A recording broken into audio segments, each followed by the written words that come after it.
दिवि सूर्यसहस्रस्य भवेद्युगपदुत्थिता यदि भासदृशी सा स्यात् भासस्तस्य महात्मनः।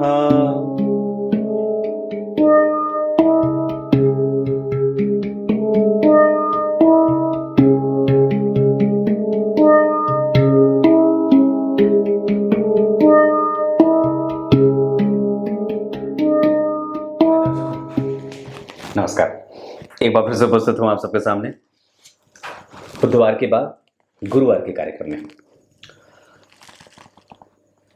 मैंने एक कार्यक्रम बहुत पहले बनाया था नवम पंचम योग के बारे में, तो सोचा उसको और भी विस्तार दे दूं, क्योंकि मैं उस समय बहुत जल्दी जल्दी बोलता था, तो उसमें कुछ चीज़ें समझ में आप लोगों को आई भी थी, कुछ नहीं भी आई थी, तो सोचा उसको और थोड़े अच्छे से क्लैरिफिकेशन के साथ बना दिया जाए।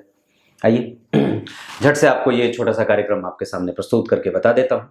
कहीं नहीं जाना है, बिल्कुल बन के रहिएगा, शुरू से कार्यक्रम को लेकर के अंतिम तक देखा करिए। प्रत्येक दिन का कार्यक्रम और सुबह का कार्यक्रम अवश्य देखिए, कम से कम उसमें मैं आप लोगों को कुछ अच्छे अच्छे नए नए और बहुत ही विचारणीय सूत्र बता दिया करता हूँ, जो कुंडली पे बहुत ही सटीकता से समझने में आसानी और आसान बना देते हैं।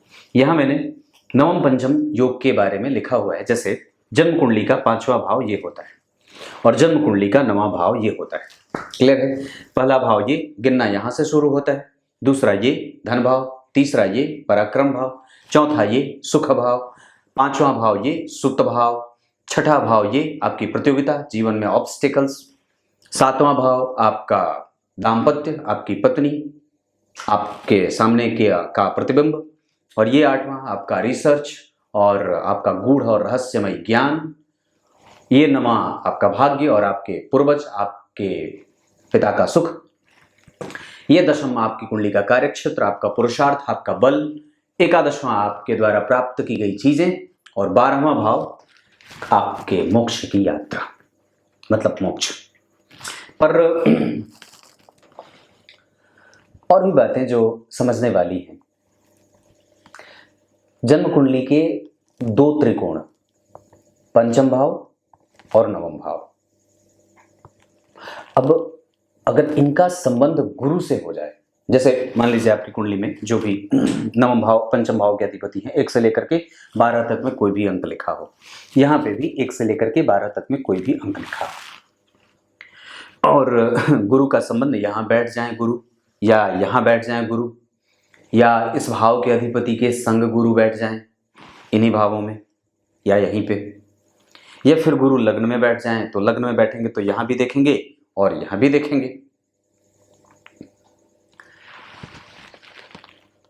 पर ये नवम और पंचम का जो योग है, ये कुछ ऐसा व्यक्ति को दिला जाता है। जैसे आप अगर विचार करें तो नवम भाव के अधिपति का संबंध अगर पंचम भाव से बन जाए तो इसे महाभाग्यशाली योग कहा जाता है, क्योंकि दोनों त्रिकोणों का योग बन जाता है।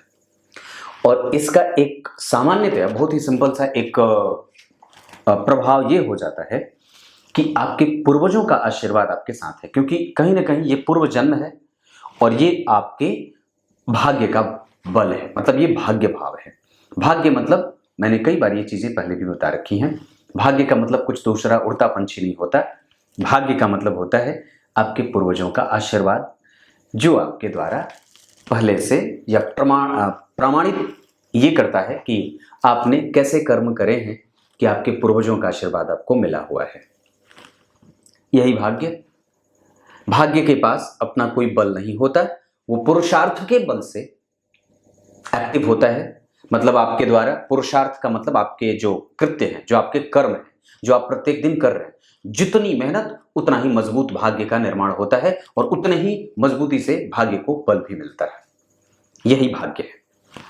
तो नवम भाव के अधिपति और पंचम भाव के अधिपति, पंचम भाव के अधिपति, मैंने अधिपति कही, नवम भाव पंचम भाव तो चलो समझ में आ गई। पर अगर 1 लिखा तो मेष राशि, 2 लिखा तो वृषभ, 3 लिखा तो मिथुन, ये बातें आप लोगों को पता है। अगर नहीं पता है तो फिर से बता देता हूं। 1 अगर लिखा हो तो मेष राशि यानी कि मंगल, 2 लिखा हो तो वृषभ राशि यानी कि शुक्र, 3 नंबर लिखा हो यानी कि मिथुन राशि जिसके अधिपति बुध होंगे, 4 लिखा हो इसका मतलब है कि उसके राशि के अधिपति कर्क राशि जिसके अधिपति चंद्रमा होंगे, 5 लिखा होगा इसका मतलब सिंह राशि का निर्माण होगा और उसके अधिपति सूर्य होंगे, 6 नंबर लिखा होगा, इसका मतलब है कि कन्या राशि बनेगी जिसके अधिपति बुध होंगे। 7 लिखा होगा तो तुला राशि बनती है, 7वें नंबर की राशि, उसके अधिपति शुक्र होते हैं। 8 नंबर लिखा होगा तो वृश्चिक राशि जिसके अधिपति मंगल होते हैं। 9 नंबर लिखा होगा तो उसके अधिपति देवगुरु बृहस्पति और वो राशि का नाम धनु होता है। 10 नंबर लिखा हो तो मकर राशि जिसके अधिपति शनि होते हैं। 11 नंबर लिखा हो तो कुंभ राशि जिसके अधिपति वापस फिर से शनि हो जाते हैं। और 12 नंबर अगर लिखा हो, इसका मतलब है कि अंतिम दार्शनिक राशि जिसे मीन राशि कहा जाता है, राशि चक्र की अंतिम राशि, और ये मीन राशि जिसके अधिपति देवगुरु बृहस्पति होते हैं। सूर्य और चंद्रमा को छोड़कर के बाकी सारे जितने भी ग्रह होते हैं वो क्रमशः 2-2 राशियों के अधिपति होते हैं। सूर्य को सिंह राशि और चंद्रमा को कर्क राशि का आधिपत्य मिला है। बाकी के जितने ग्रह हैं, जैसे बुध, जैसे शुक्र, जैसे मंगल, जैसे शनि, ये जो चाहे शुक्र हो, ये सब 2-2 भावों के अधिपति हैं। तो ये इन भावों के अधिपति हों, लेकिन अगर इनका संबंध पंचम भाव का संबंध या नवम भाव का संबंध अगर देवगुरु बृहस्पति के साथ हो, लेकिन ये शर्त अब आपको आज बढ़ा करके बताता हूं, और एकादशवें भाव में बुध बैठे हों या फिर 12वें भाव में बुध बैठे हों, एकादशवें भाव में बुध बैठे हों या 12वें भाव में बुध बैठे हों, तो ये अत्यंत महाभाग्यशाली योग बनेगा, जिसका सीधा सा अर्थ स्पष्ट होगा कि व्यक्ति धनवान, ज्ञानवान, मूर्तिमान, मतलब अधिपति होता है। वो धन का हो, लक्ष्मी का हो, यश का हो, कीर्ति का हो, दुश्मनों से लड़ने के मामले में हो, किसी से भी जीतने के मामले में हो, ब्राह्मणों को पूजित करने के मामले में हो, धर्म को जानने के मामले में हो, विधि को जानने के मामले में हो, साक्षात जो है वो नारायण का पूजक होता है, घुस करके अंदर से मार दे और किसी को भी निकल जाए, किसी को पता भी ना चले, ऐसा वाला भाव। और उसके ऊपर कभी भी ऋण नहीं रहता। एकादशवें भाव में अगर बुध बैठ जाए तो आप यकीनन ये भरोसा कर सकते हैं कि निसंदेह ये बात हो सकती है। अगर चंद्रमा भी थोड़े ठीक हो, एकादशवें भाव के अधिपति भी ठीक है, तो आपको ये मान करके लेना चाहिए संपूर्णतया कि आप ऋण में नहीं मरने वाले। आपके ऊपर से ऋण आपको कभी भी परेशान नहीं करेगी, मतलब आपने जितने भी लिए वो चुकता हो जाएंगे इसी जन्म में। एकादशवें के बुध कम से कम आपको इतना सेटिस्फैक्शन दे देते हैं कि आपकी कुंडली ऋण से मुक्त हो जाएगी, आप ऋण में नहीं मरेंगे। लेकिन हाँ, अगर नवम और पंचम के अधिपति के साथ गुरु का संबंध हो तो ये कार्यक्रम इस वजह से छोटा है क्योंकि बहुत ही सीमित वक्त में मैंने इसे बनाने का प्रयास किया है, क्योंकि हमारे यहाँ बिजली नहीं है। तो एकादशवें और 12वें भाव में बुध बैठे हों और नवम और पंचम भाव के अधिपति के साथ गुरु का संबंध बनता हो, या गुरु बैठे हों या गुरु की दृष्टि हो, तो आपको ये बात मान लेना चाहिए कि आपके ऊपर से ऋण, धन, धान्य, संपत्ति और पूर्वजों का आशीर्वाद, भाग्य का बल, यश, कीर्ति, मान, सम्मान और इन सब चीजों की कभी कमी नहीं होगी। बस इस चीज को आप अपनी कुंडली में चेक कर लीजिए। कुछ इसी तरीके से आज के कार्यक्रम का समापन करते हैं। आइए आपको कार्यक्रम के आरंभ में बोले गए गीता जी के श्लोक का अर्थ बता देता हूं। गीता जी के 11वें अध्याय के 12वें श्लोक में भगवान के उस विराट स्वरूप की कल्पना की गई।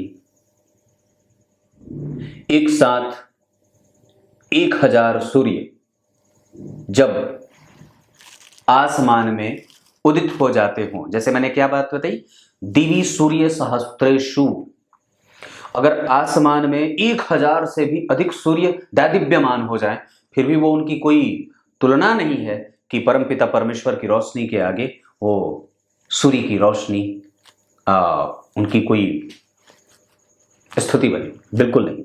मतलब हालांकि वो स्वयं सूर्य ही होते हैं, नारायण ही होते हैं, जो सूर्य में रोशनी के रूप में विराजमान होते हैं, चंद्रमा में शीतलता के रूप में विराजमान होते हैं, जल में गीलेपन के स्वभाव को लेकर के विराजमान होते हैं, आकाश में शब्द के रूप में विराजमान होते हैं, शब्द के गुण के साथ विराजमान होते हैं, और आदि आदि चीजें। तो ये स्तुति यहाँ पे बताई गई है। समझ में आई बात? कुछ इसी तरीके से आज के कार्यक्रम का समापन करते हैं। कार्यक्रम आप लोग प्रत्येक दिन देखा करिए, सुबह और शाम दोनों, और कुछ प्रत्येक दिन मंदिर भी जाया करिए। तब तक के लिए बहुत बहुत नमस्कार।